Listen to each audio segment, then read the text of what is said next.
Bismillahirrahmanirrahim. Allahumma aftah alaina hikmataka wa anshur alaina min khazaini rahmatika ya arhamar rahimin.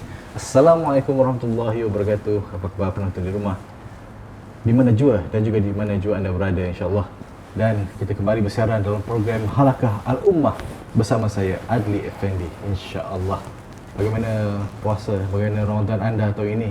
Kita sedang menuju ke 10 malam terakhir ini, insya-Allah Ustaz. Masa inilah kita nak melipat gandakan pahala dan juga bersedia untuk menghadapi Lailatul Qadar, mencari Lailatul Qadar, insya-Allah. Halakah Al-Ummah dibawakan khas oleh Majlis Perundingan Pertubuhan Islam Malaysia (MAPI) Malaysia dengan kerjasama Pasaraya Merhaba Store and Wholesale Lada Ummah Malaysia Sdn Bhd dan juga Restoran Al-Arabi Mat'am, insya-Allah. Baik, sebelum kita nak mulakan topik kita hari ini, topik kita bertajuk tutup aurat. Tapi saya tidak mahu hipokrit. Nak tutup aurat tapi tak mahu hipokrit. Saya nak kenalkan dulu dua tamu panel pada malam ini. Di sebelah kanan saya Al-Fadil Ustaz Fakhruddin bin Haji Zainal. Apa khabar Ustaz? Alhamdulillah bikhair. Ustaz lengkap tutup aurat je Ustaz? InsyaAllah. Betul lah, sebab kita kena faham makna aurat mungkin nantilah. Sahabat saya sebenarnya. Itu saya pun tadi macam nak usik Ustaz pun macam kenal tak kenal nak tegur Ustaz aurat pula kan. Minta maaf Ustaz betulkan saya tadi. Nanti kita nak cerita lebih lanjut. Mungkin nak sharing dengan penonton juga apa sebenarnya aurat itu. Betul. Baik, di sebelah kiri saya alhamdulillah Al-Fadil Ustaz Sabahan Iman. Apa khabar Ustaz? Yes, alhamdulillah. Sihat macam itulah Ustaz. Ustaz, wardrobe hari ni Ustaz macam malas nak fikir colour. Lepas tu Ustaz ambil hitam putih terus kan. Macam senang. Betul Ustaz? Betul lah. Betul lah. Dia simple. Nampak simple. Kita tak tahu nak pakai apa. Ada hal yang kita tak tahu nak pakai apa kan. Betul lah, kita pakai hitam tu je. Hitam putih, senang. Kan? Itu warna hitam adalah warna minimalis yang mana kita sesuai untuk banyak tempat dan suasana. Betul. Minimal dan juga still nampak elegan. Tapi dengan Ustaz yang kacak ni, insya-Allah pakai apa pun insya-Allah okey Ustaz. Masya-Allah. Semuanya milik Allah. Insya-Allah. Alhamdulillah, itu dah tadi dua panel istimewa kita pada malam ini. Dan kita nak mulakan dengan Ustaz Sabahan lah, sebab Ustaz Sabahan pakai hitam putih hari ni. Kita nak start dengan Ustaz Sabahan. Di sepanjang bulan Ramadan ni ramai yang ambil pendekatan untuk berubah menjadi lebih baik. Sebab Ramadan itu sendiri satu titik perubahan. Jadi masa inilah mereka memikirkan untuk berubah menjadi mukmin yang lebih baik. Jadi macam ada setengah wanita juga mengambil pendekatan masa inilah untuk menutup aurat. Jadi boleh Ustaz terangkan aurat wanita yang bagaimana wajib ditutup tu Ustaz? Silakan. Baik, terima kasih saudara Adli. A'udzubillahi minasyaitonirrajim. Bismillahirrahmanirrahim. Alhamdulillahirabbil alamin wassalatu wassalamu ala asyrafil anbiya'i wal mursalin wa ala alihi washabihi ajma'in. Amma ba'd. Yang saya hormati lagi kasih Ustaz Fakhruddin, panel kita juga pada hari ini yang akan bersama-sama kita pada hari ini untuk membincangkan tentang satu tajuk yang sebenarnya sangat menarik, terutamanya kepada golongan remaja, kerana kita tahu kebanyakan mereka ini masih mencari-cari identiti dan sebagainya, tapi tidak terkecuali juga kepada mereka yang sudah dewasa. Maka kalau kita tengok fenomena ataupun realiti yang berlaku di kalangan kita, di sekeliling kita ini, ia sangatlah baik kerana terdetik di hati mereka ini satu rasa ingin berubah dan juga satu rasa ingin melakukan yang terbaik. Jadi dalam Al-Quran sendiri Allah Subhanahu Wa Taala berfirman, ya bani Adam qad anzalna alaikum libasan yuwari sawatikum warisha. Masya-Allah. Dan yang bermaksud, hai anak Adam, sesungguhnya kami telah menurunkan kepada kamu pakaian untuk menutup auratmu dan pakaian indah untuk perhiasan. Maka ini adalah ayat Quran yang umum untuk menyuruh hamba-Nya untuk menutup diri mereka, iaitulah menutup aurat, untuk mudah faham dekat sini.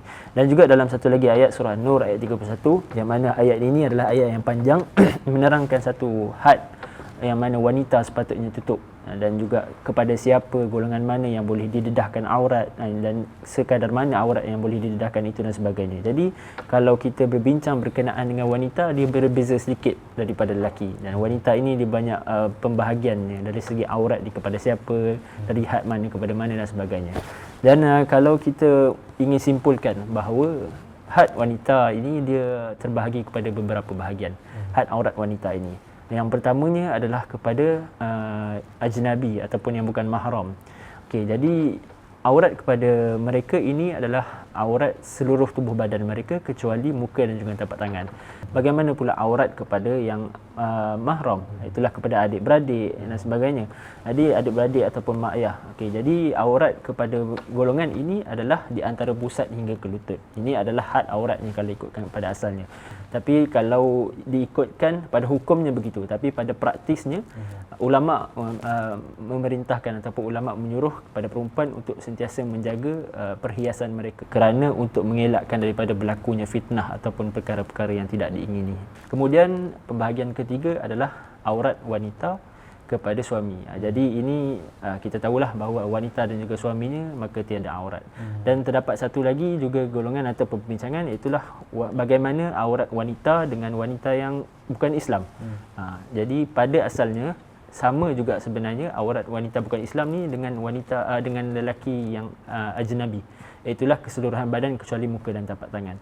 Namun apabila dibincang secara realiti oleh para ulama menetapkan bahawa ada sedikit keringanan untuk tidak memakai tudung kerana kita tahu bahawa hari ini kita tinggal ataupun duduk bersama dengan mereka yang bukan Muslim, sebagai contoh di hostel, asrama dan sebagainya, maka diberikan sedikit keringanan. Jadi kalau ikutkan inilah antara had-had yang telah ditetapkan oleh syarak bagi wanita untuk menutup. Dan juga dari segi hukum ataupun had, dari segi bagaimana pakaian itu dipakai, itu ada lagi perbincangannya. Alhamdulillah, terima kasih Ustaz, jelas di situ. Dan untuk sedikit lagi penjelasan mungkin saya nak minta daripada Ustaz Fakhruddin. Dapat kita lihat masa kini trend pemakaian purdah. Purdah nikab sama Ustaz? Ada beza juga. Okay, jadi semakin meluas. Okay, dua purdah nikab ni mungkin jadi trend sekarang ni. Adakah pemakaian purdah ini sebahagian daripada tuntutan yakni menutup aurat Ustaz? Baik, insya-Allah. Jazakumullah khair atas soalan. Auzubillahi minasyaitonir rajim. Bismillahirrahmanirrahim. Assalamualaikum warahmatullahi wabarakatuh. Innal hamdalillah nahmaduhu wa nasta'inuhu wa nastaghfiruh wa na'udzubillahi min shururi anfusina wa min sayyiati a'malina.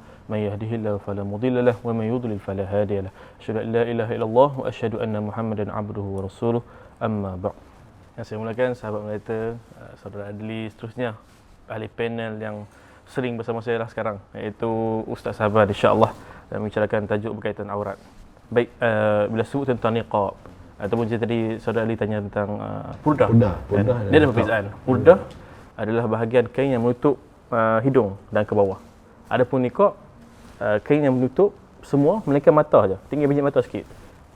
Jadi bila sebut tentang niqab, ulama bincang antara ulama mazhab Syafi'i, saya ambil daripada majlis fatwa lah kan, senang kita satu pakat. Disebut oleh majlis fatwa ni, pejabat mufti mengatakan bahawa ada perbincangan, ada mazhab Syafi'i menyebut wajib, ada yang menyebut sebagai sunat untuk memakai niqab, ada yang menyebut ini dah khilaf, dan yang dipilih oleh pejabat mufti tidak ada masalah selagi mana pakaian yang dipakai oleh seseorang wanita itu menutup seluruh tubuhnya melainkan muka dan dua telapak tangan. So tak ada masalah nak pakai niqab ke tak nak pakai niqab, dipersilakan. Cuma pesanan sikit kan kepada adik-adik ataupun saudari Islam kita kan, yang nak pakai niqab tak ada masalah lah, tapi disuka untuk bertabarruj kan. Allah sebut dalam Quran, wala tabarrujna tabarrujal jahiliyah. Jangan kamu senang kata ni make up lah. Make up melebih-lebih seakan-akan make up orang Arab jahiliyah. Dan Nabi sebut faman tashabbaha biqaumin fahuwa minhum. Barang siapa yang menyerupai satu kaum maka dia termasuk dalam golongan tersebut. Jadi nak pakai niqab tak ada masalah, tapi takut jangan sampai terlalu melebih dalam make up. Kata pakai eyeshadow setiap warna ada. Hari ni warna kuning, besok hijau, lusa merah. Kalau duk terfilat itu orang ikut mata dia saja. Nampak yang lain tutup elok dah, tapi dah budak nampakkan mata pakai eyeshadow sebagainya, pakai maskara. Tapi ni ada yang ajak pula make up Ustaz. Dia ajar kat dalam live tu. Betul, itu yang masalah. Kalau mengikut pandangan yang saya pernah dengar Ustaz, saya tak ingat Ustaz apa, tapi disebut perbuatan tersebut boleh jadi haram bila make up melebih-lebih. Takut jadi tabarruj sebab Allah larang dalam Al-Quran. Jadi perlu berhati-hati. nak tutup aurat tidak masalah, tapi perlu berhati-hati. Dan sekarang trend yang terbaru adalah bila pakai niqab, pakai jubah dan sebagainya, tapi jubah yang pakai itu terlalu ketat. Betul? Terlalu ketat sampai nampak bentuk tubuh badan. Sedangkan aurat kalau kita lihat macam Ustaz Saban sebut, dia sebut oleh ulama maksud aurat adalah ma yajibu satrahu, apa yang wajib ditutup. Tutup macam mana? Pertama, tutup warna kulit. Kan, supaya itu baju tak jarang dan sebagainya. Yang kedua, tutup bentuk badan. Tak nampak. Kalau tak nampak bentuk apa, bahagian siku, bahagian lain, kalau ada ya, kita tahu wanita ada isi-isi kan. Tutup bahagian tu pakai pakaian yang labuh. Yang dimaafkan bentuk tubuh badan bagi seorang wanita adalah kepala. Kepala kita tak boleh nak buat apa, takkan nak pakai kon pula atas kepala kan. Jadi itu yang kedua. Dan yang ketiga adalah menutup seluruh tubuh badan melainkan muka dan telapak tangan.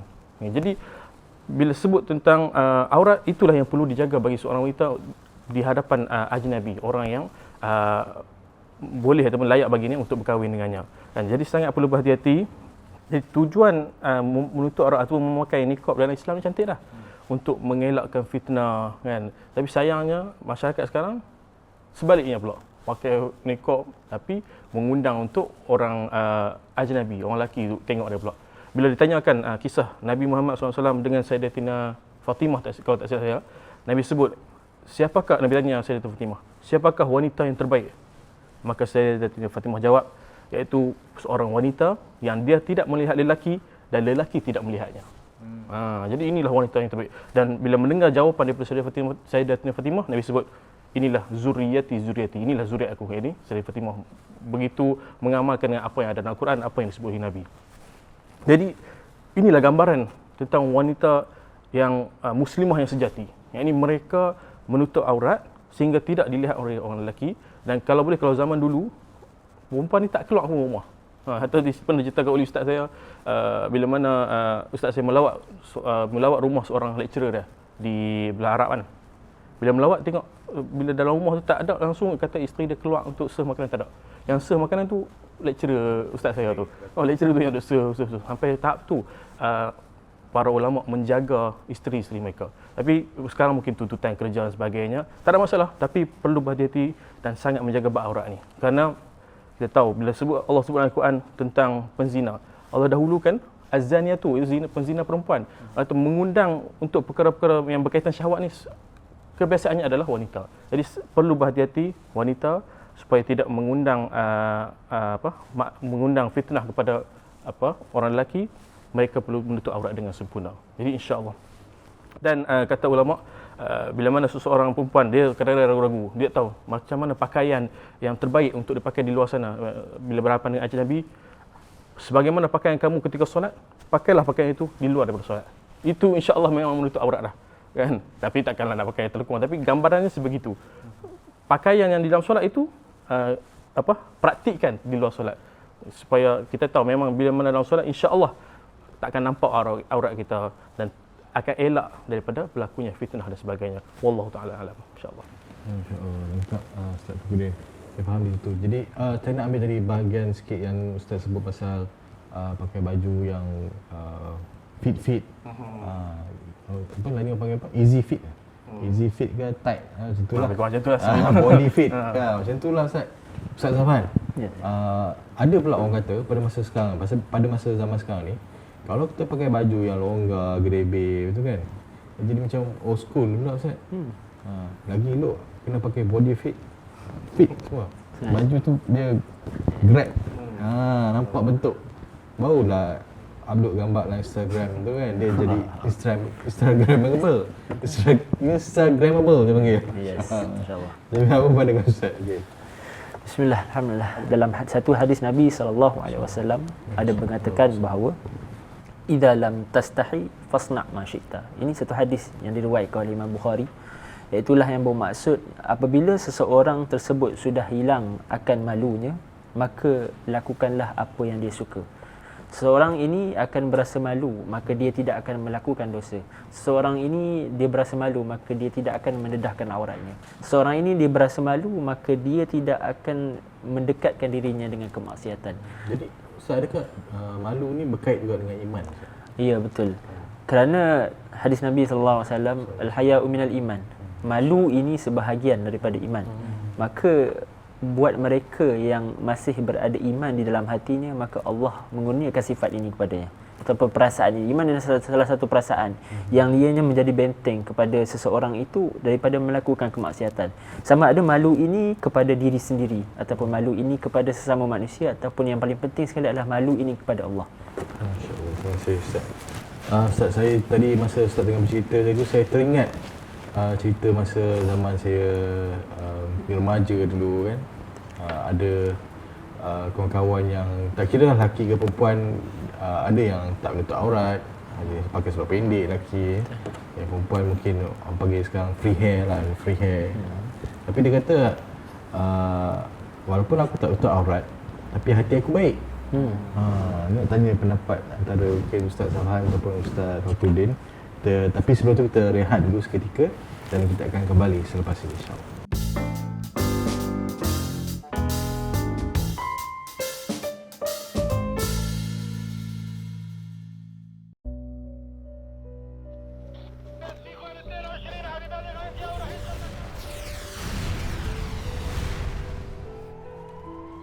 Bumi Syam tidak serasi dengan kedamaian. Kelaparan, kesejukan seperti tiada pengakhiran.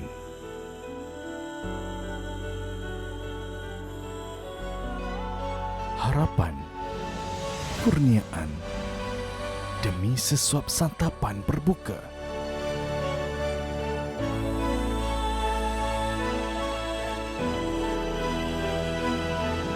Mampukah Ramadan kali ini mengubah nasib mereka?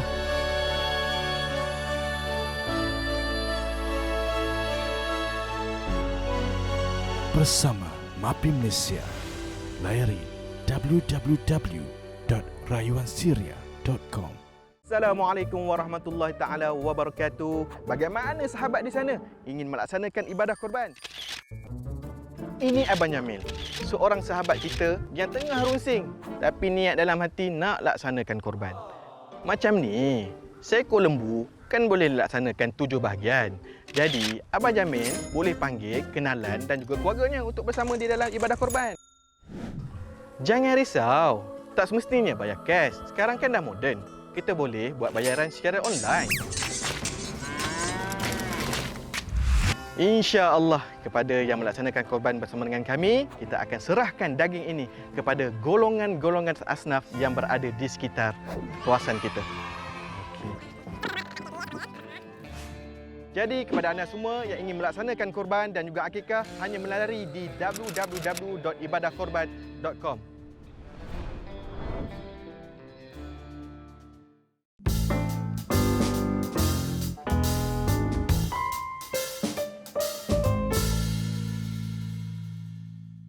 Alhamdulillah, kita kembali dalam halaqah Al-Ummah. Kali ini dalam episod tutup aurat. Tapi saya tak mau hipokrit. Macam tu pun ada. Ustaz. Tapi sebelum kita nak bermula, apa kata kita share dulu. Anda klik tekan button share tu dan kita kongsi manfaat daripada temu bual kita ini. Kita kongsi manfaat bersama, insya-Allah. Okey, saya nak teruskan. Ustaz Fakhruddin tadi dah mungkin dengar tadi persoalan tadi yang saya ceritakan tadi tu.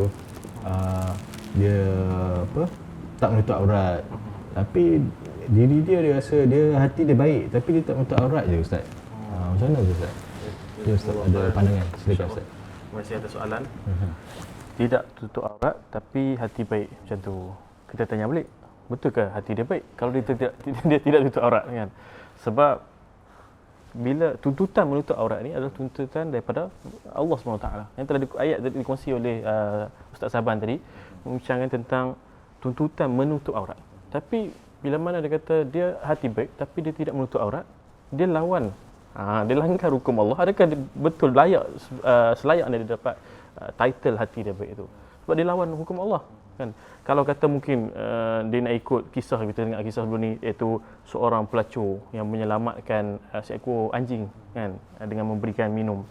Kalau kita lihat kisah tu, perempuan tersebut di dalam dia nak menyediakan air untuk anjing tersebut, susah dia nak pergi cari air tu. Bukan kata saya saja buka pek, ambil air, bagi anjing. Bukan macam tu. Sebab suasana di sana sangat panas terik. Dikatakan anjing itu hampir mati dan wanita tersebut perlu masuk ke dalam telaga.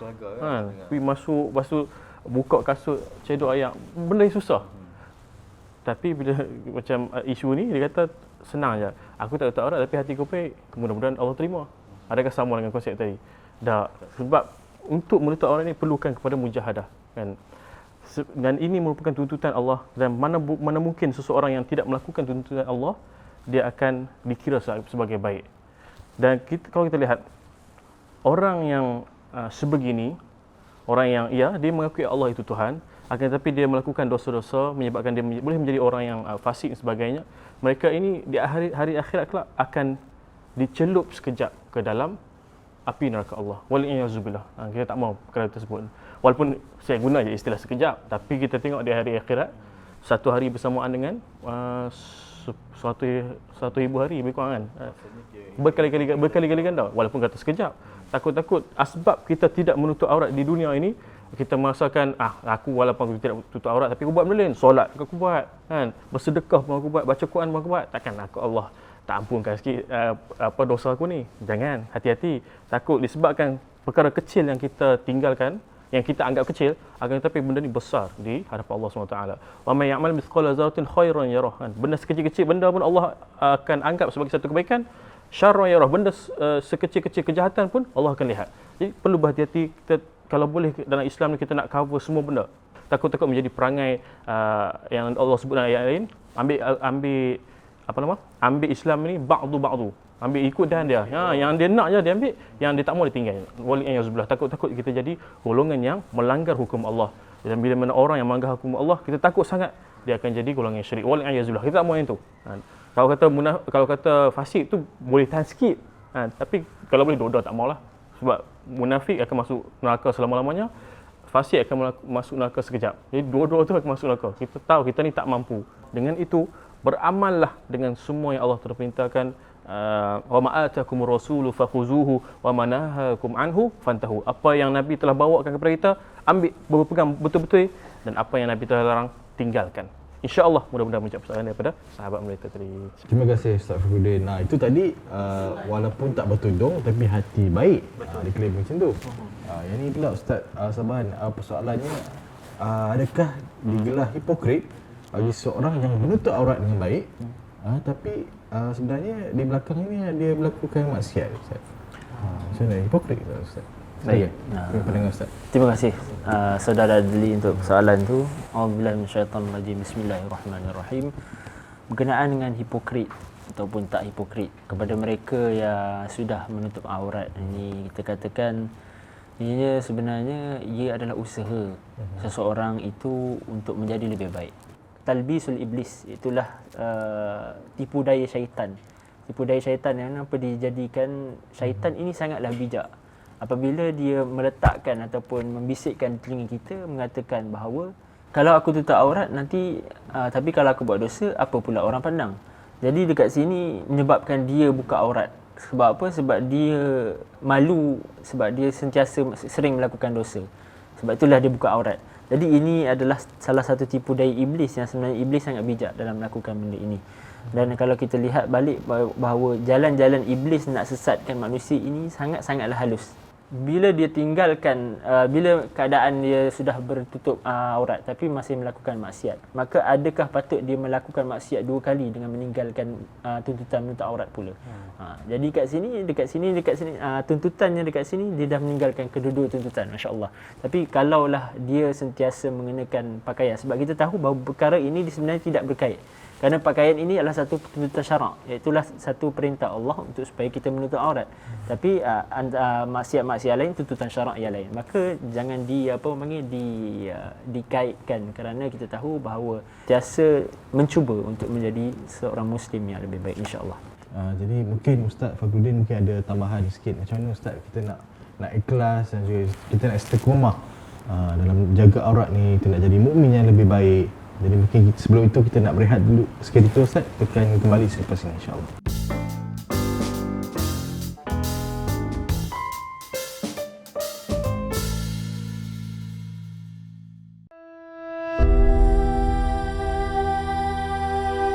ما عندنا حق أكل ولا شيء، ما عندنا ولا حبة مصاري، ما عندنا شيء، شلون بكره بدنا نصوم وهيك.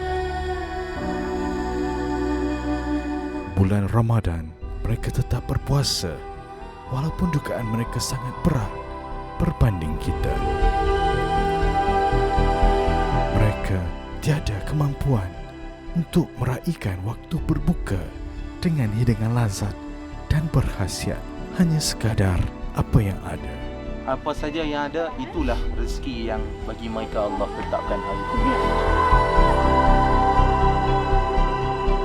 Saya merayu dan menjemput sahabat-sahabat peduli ummah untuk terus menghulurkan sumbangan menerusi www.rayuansyria.com.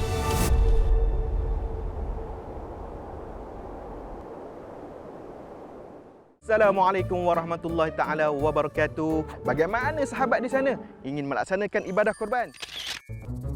Ini Abang Jamil, seorang sahabat kita yang tengah runsing tapi niat dalam hati nak laksanakan korban. Macam ni, seekor lembu kan boleh laksanakan 7 bahagian. Jadi, Abang Jamil boleh panggil kenalan dan juga keluarganya untuk bersama di dalam ibadah korban. Jangan risau, tak semestinya bayar cash. Sekarang kan dah moden. Kita boleh buat bayaran secara online. InsyaAllah kepada yang melaksanakan korban bersama dengan kami, kita akan serahkan daging ini kepada golongan-golongan asnaf yang berada di sekitar kawasan kita. Jadi kepada anda semua yang ingin melaksanakan korban dan juga akikah, hanya melalui di www.ibadahkorban.com.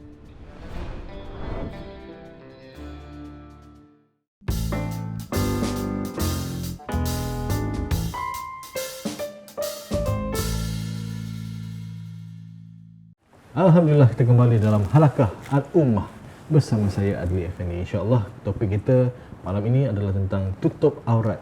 Tapi saya tak mahu hipokrit. Macam mana itu? Nak tutup aurat tapi tak tutup aurat tapi dia jelaskan kononnya tak mahu hipokrit. Sebab tu dia tak tutup aurat. Macam tu pada. Tapi kita dah berbual panjang tadi. Sebelum kita nak teruskan dengan cara untuk istiqamah dan juga mungkin kesimpulan daripada kedua ustaz panel kita pada malam ini, apa kita nak share dulu video ini, tekan klik share. Kita akan kongsi manfaat ni, kongsi pada kawan-kawan, insya-Allah. Kita kongsi manfaat ni bersama, insya-Allah. Jadi Ustaz Fakhruddin, soalan terakhir mungkin daripada saya, bagaimana kita nak pupuk rasa ikhlas Ustaz dalam kita nak tutup aurat ni, kita nak ikhlas. Jadi kita nak istiqamah Ustaz. Apa mungkin ada cara, mungkin amalan, doa yang boleh kita amalkan? Silakan Ustaz. Okey. Jazakumullah khair atas soalan yang diberikan oleh sahabat mereka. InsyaAllah tentang macam mana kita nak ikhlas dalam menutup aurat dan sebagainya. Di dalam Islam ini, apapun amal ibadah bermula dengan keterpaksaan. Kena paksa dulu. Hatta kalau kita dulu kecil-kecil, mak ayah ataupun cikgu kita paksa kita untuk melakukan solat. Itu yang diajar oleh Nabi, umur 7 hingga 10 ajar untuk solat. Dan begitu juga dengan tutup aurat, kena mula dengan paksaan. Paksalah anak ni kan. Saya teringat masa saya kecil dulu kan, antara yang ayah saya selalu ajar, ketika setiap kali masuk masjid kan, sama ada untuk kadang-kadang bila musafir pergi ke masjid ataupun masa solat Jumaat di masjid, ayah saya akan bagi duit, bagi RM5, paksa saya untuk pergi ke tabung untuk masukkan duit tersebut. Jadi bermula dengan paksaan. Dorongan tersebut barulah dengan sekarang alhamdulillah saya rasa terdorong untuk bersedekah setiap kali pergi ke masjid. Jadi apapun amal ibadah dalam Islam ni memang kena mula dengan paksaan. Itu yang pertama. Yang kedua, perlulah untuk dia istiqamah. Untuk menutup aurat ni kena ada bi'ah ataupun suasana yang mendorong terhadap perkara tersebut.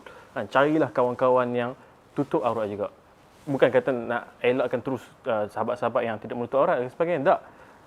Kawan juga dengan mereka, tapi dalam masa sama kita ada satu bi'ah, satu suasana ataupun create satu halaqah, halaqah rumahan. Create satu halaqah, ada sahabat-sahabat yang betul-betul jaga kita, sentiasa cek hari ini apa yang kita buat, apa amalan yang kita buat, dan sentiasa tegur kita bila mana kita melakukan salah.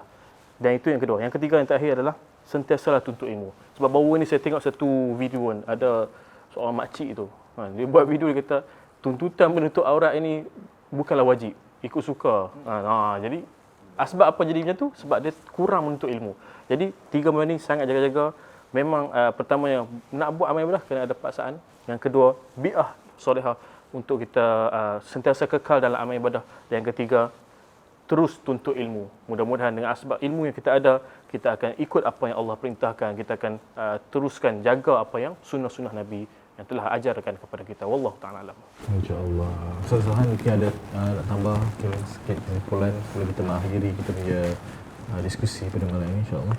Baik, kesimpulannya untuk perbincangan ataupun soal jawab kita pada hari ini berkaitan dengan menutup aurat, adakah dikira hipokrit? Masya-Allah. Jadi ianya sebenarnya berbalik kepada niat seseorang Muslim itu ataupun seseorang yang mahu berubah itu.